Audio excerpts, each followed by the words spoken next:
Assalamualaikum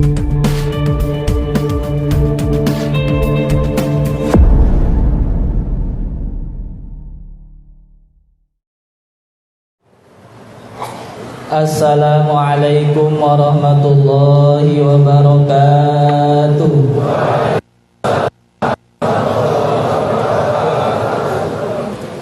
Alhamdulillahilladzi faddalana ala katsirin min ibadihil mu'minin. Wassalatu wassalamu ala sayyidil anbiya'i wal mursalin wal asyakhil wasilin wa sidrati muntahal arifin sayyidina Muhammadin wa ala alihi wa sahbihi wa ala sairil anbiya'i wal mursalin wa ala alihim wa ashabihim ajma'in. Ya Allah ya Haqqu ya Nur ya Mubin, nawwir qulubana binurika innaka ala kulli syai'in qadir. Bi barakati wa karamati wa asrari jami' ahli silsilah qadiriyah naqsyabandiyah ma'had suryalaya radhiyallahu anhum wa qaddasa sirrahum amin amma ba'du. Hadratul mukarramin,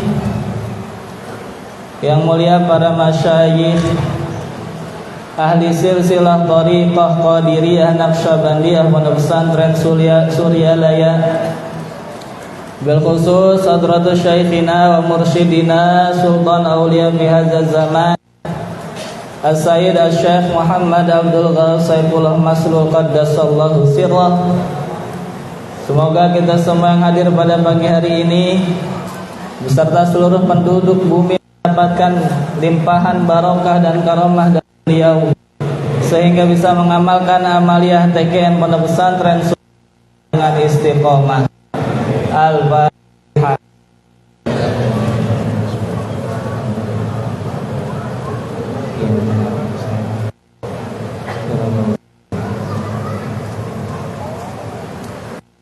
Karamin yang mulia pengersa Umi, juga yang mulia pembantu serta para wakil talqin Syekh Mursid, ibu bapak ikhwan akhwat, para hadirin yang dapat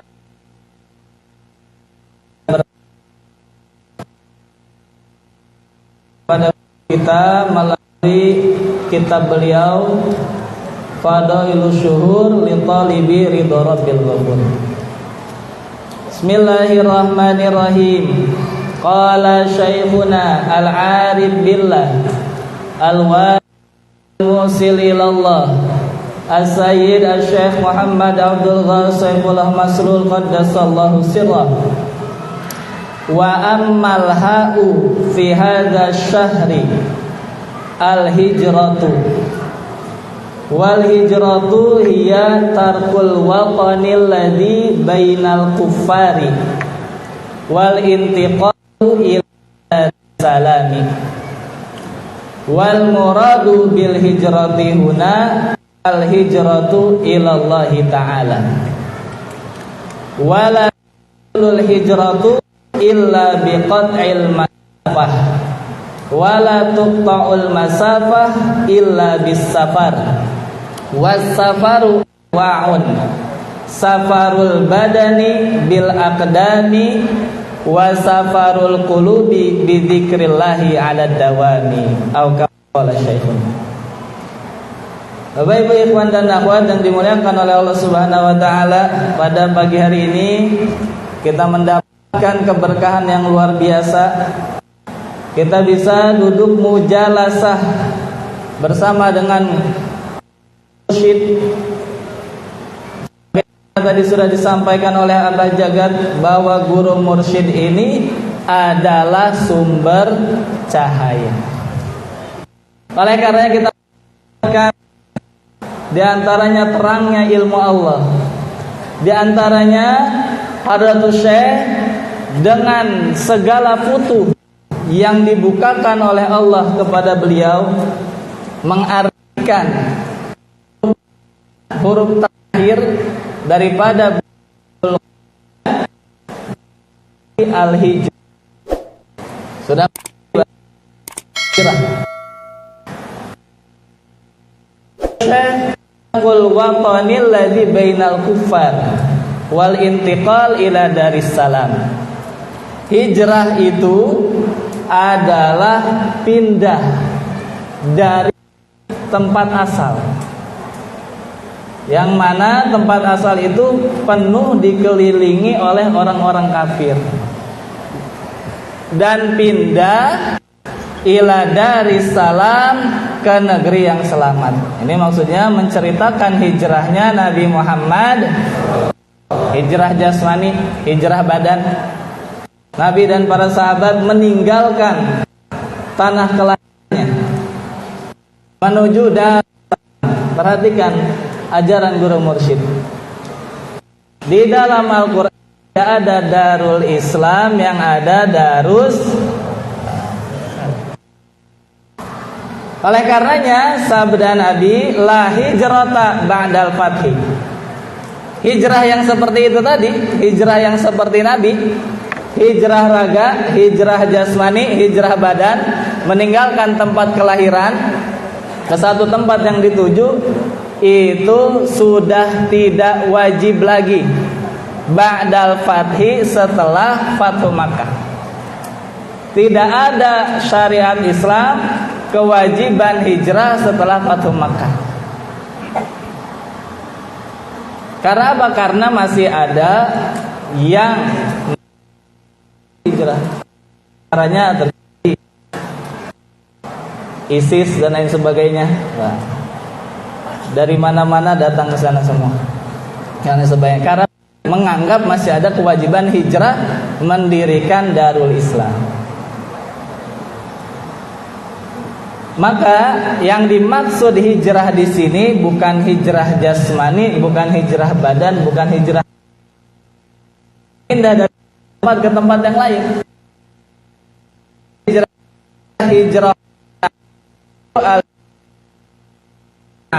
hijrah ke,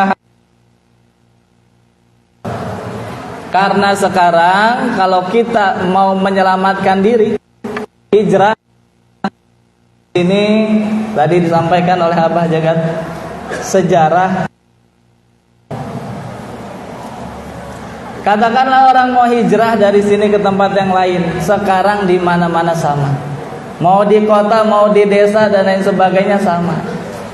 Istilah Buya almarhum al-maghfurlah Kyai Haji Muhammad Shalih Mutarhajatul Arifin menggambarkan kalau ada 3 orang, ini istilah saya saja nih, ilmu petek.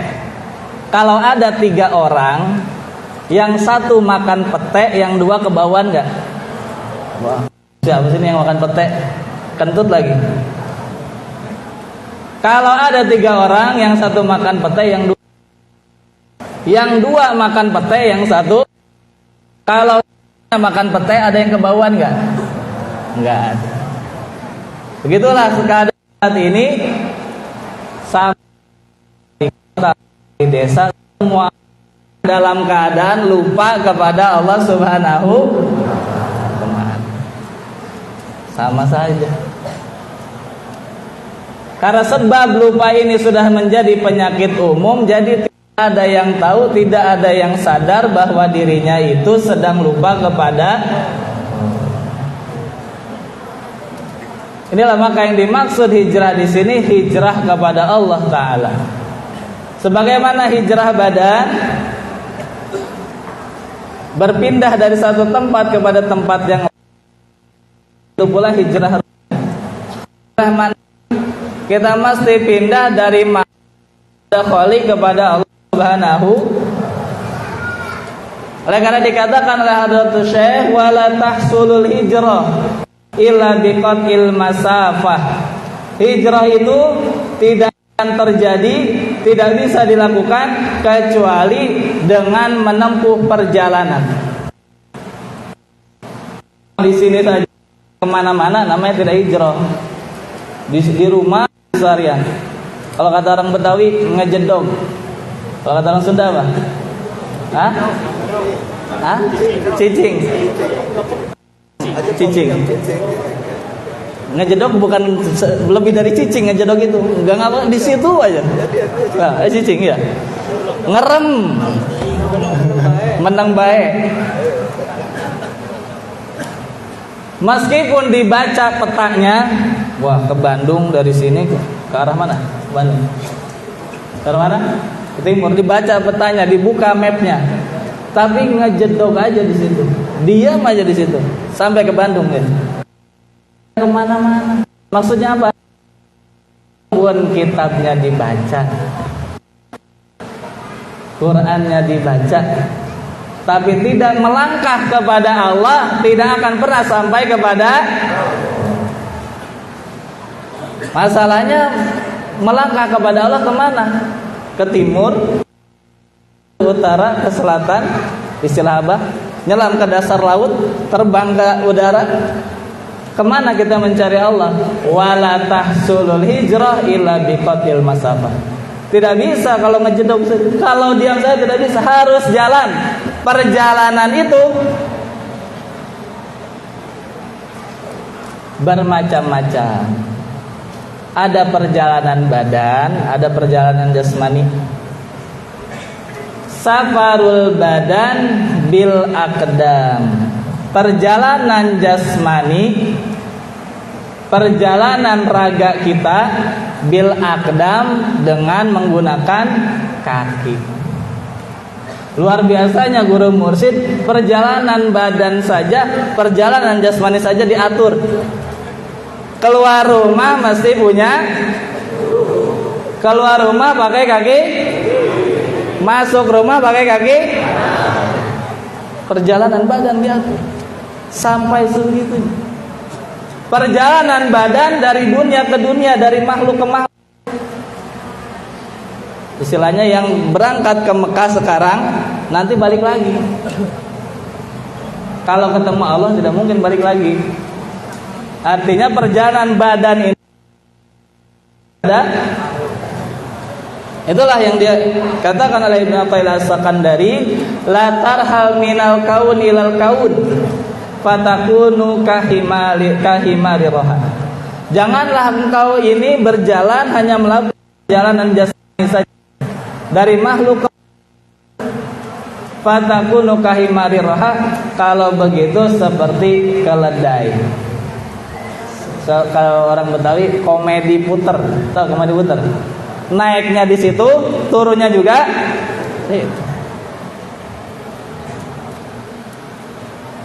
Tetapi irhal minal kaun ilal mukawin. Melangkahlah kepada makhluk, kepada Allah, dari makhluk kepada Allah Subhanahu. Bagaimana caranya? Wasafarul qulub bidzikrillahi 'alad dawam.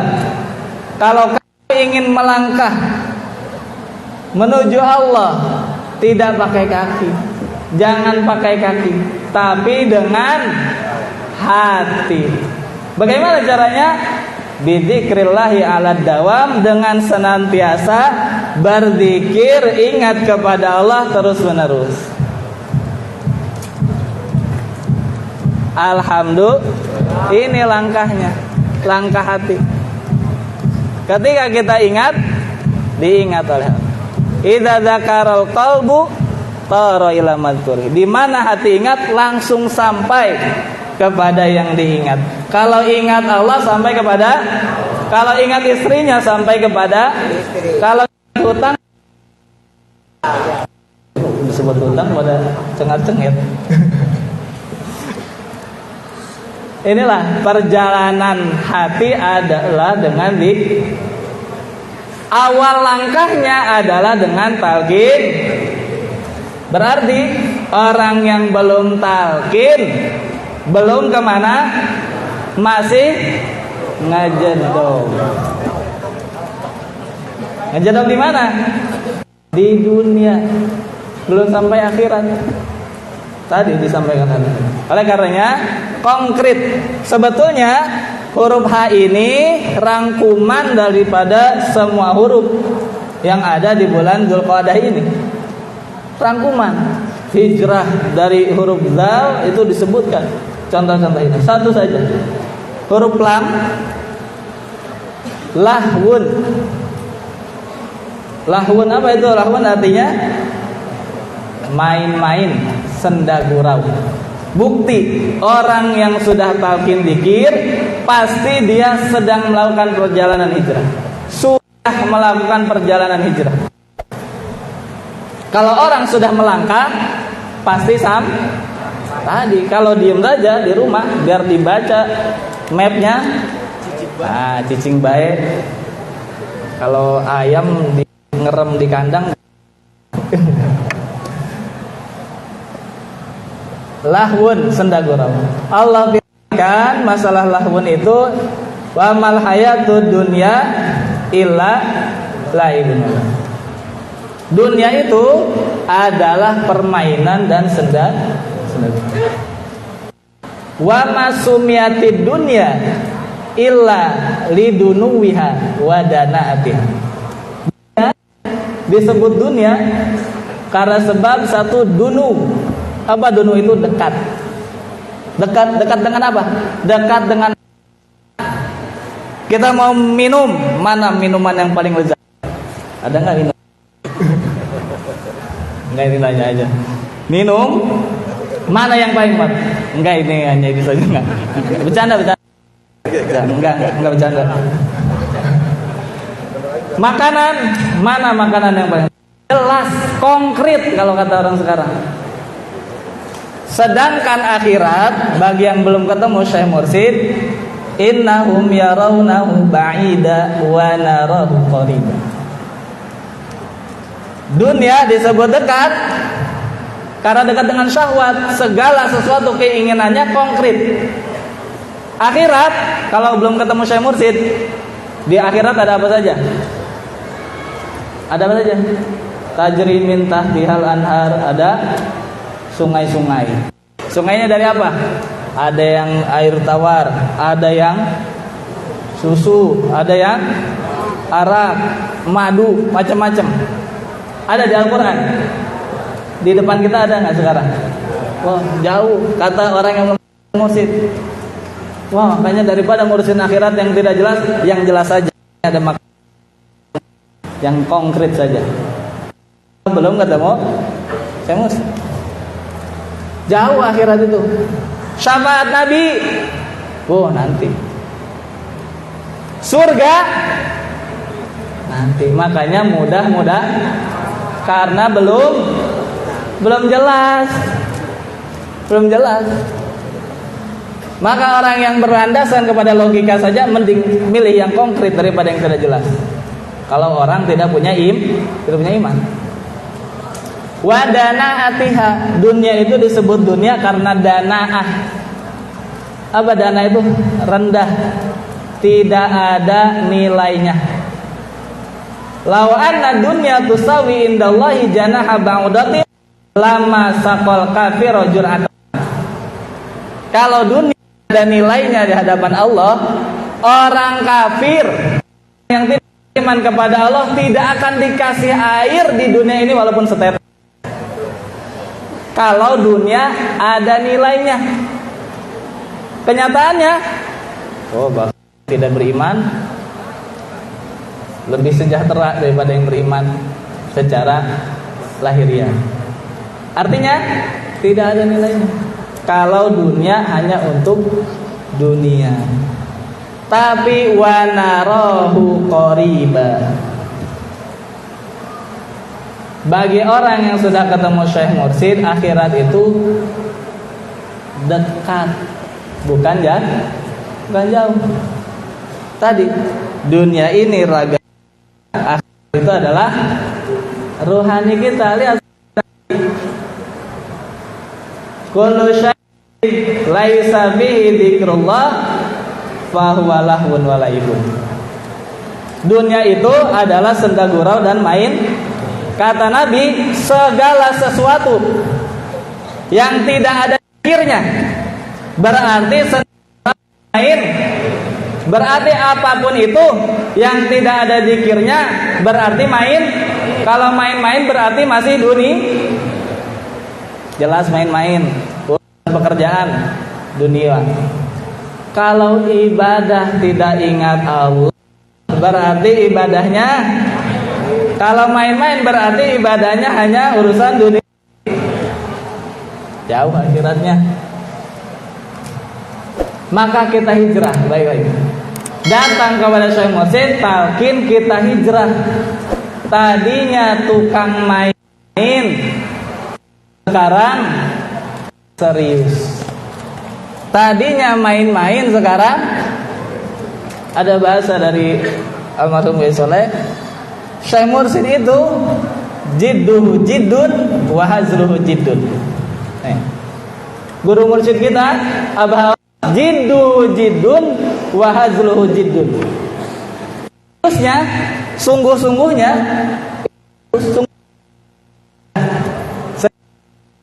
guru mursyid kita sungguh-sungguh. Wa hazluhu, jangankan yang seriusnya, jangankan ibadahnya, main-mainnya, urusan duniawinya yang secara lahiriah terlihat duniawi, jiddun. Sedang serius. Kita lihat apa? Sedang duduk, terlihat kita sedang duduk, itu perkara duduk. Tapi duduknya Syekh Mursyid beda dengan kita. Kita mah kebalikannya. Hazluhu jiddu hazlun wa hazlu hazlun. Kita mah jangankan lagi main-mainnya, lagi serius saja. Berarti kita tukang main itu siapa biasanya? Kalau kata orang Betawi, bocah. Berarti kalau kerjanya main-main saja, apa ingat kepada Allah, berarti masih anak kan? Makanya dididik zikir supaya menjadi orang dewasa dalam pandangan Allah. Itulah rijalullah. Cirinya hatinya selalu ingat kepada Allah. Nanti pulang dari sini ngaca, kita ini anak kecil apa orang dewasa? Hah?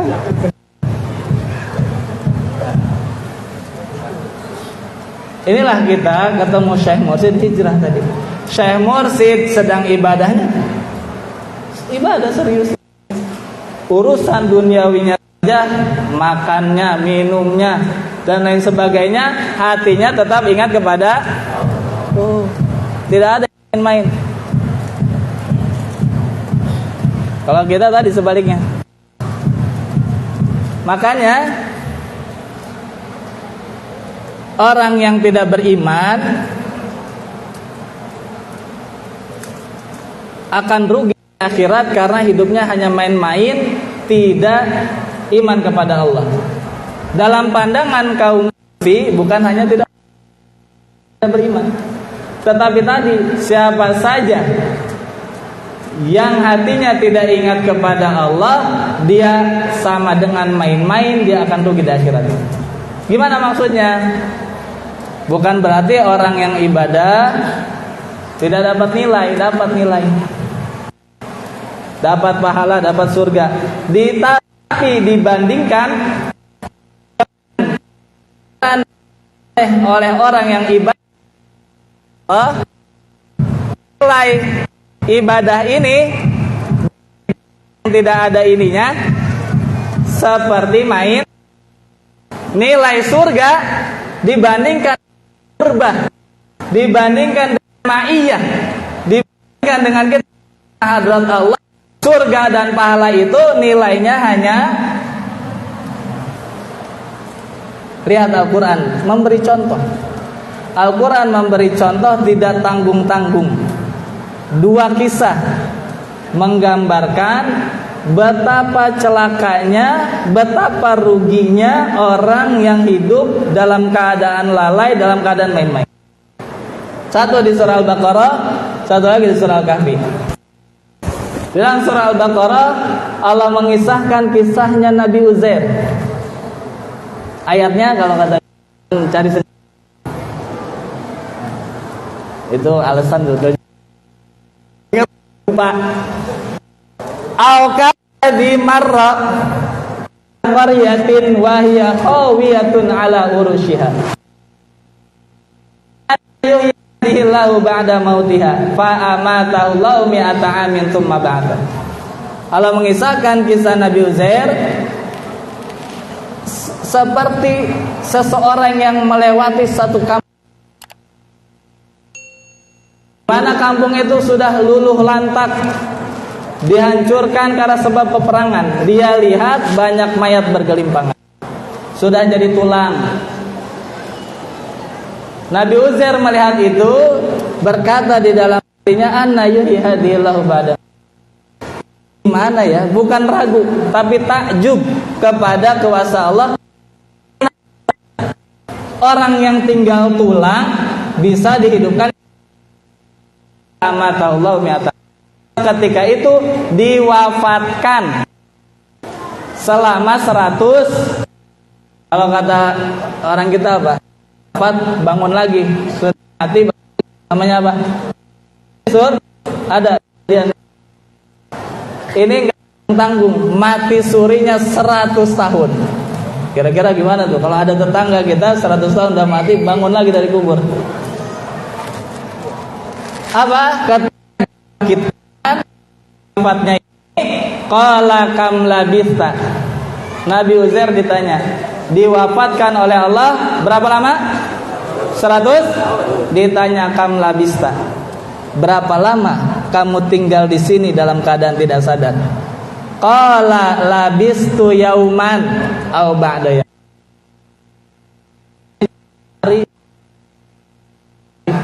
100 tahun hanya terasa sehari atau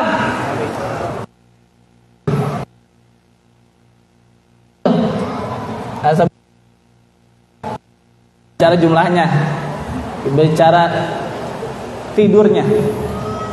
Wa kadzalika ba'atsnahum liyataluhum qala qailum minhum kam labis.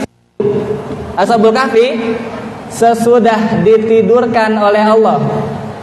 Kalau tadi mati, kalau sekarang sabda apa? Tidur itu saudaranya.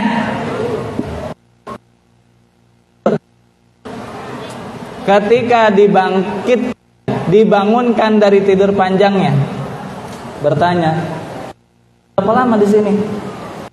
Qalu labisna yauman aw ba'da yaum. Kalau tadi cerita satu orang, ini cerita banyak orang. Oh, kayaknya kita cuma ketemuan hari atau setengah. Hal berapa lama? Ashabul Kahfi tertidur, walabithu fi kahfihim salasatin sina wazdad. Tidurnya 309 tahun, satu hari atau setengah. Apa ini? Gambaran orang yang hidup dalam keadaan hati yang mati atau hati yang tertidur. Walaupun umurnya panjang, sudah pasti yang tidak beriman mah tidak ada nilainya. Walaupun umurnya panjang, hadapan Allah nanti sedikit. Karena dalam keadaan, karena ibadahnya dalam keadaan hati yang mati atau hati yang fala raq'atun min alimin hiya afdalu min arifin hiya afdalu min alfiha min alimin fataqala. Satu rakaat dari orang yang arif, satu rakaat dengan hati yang ingat,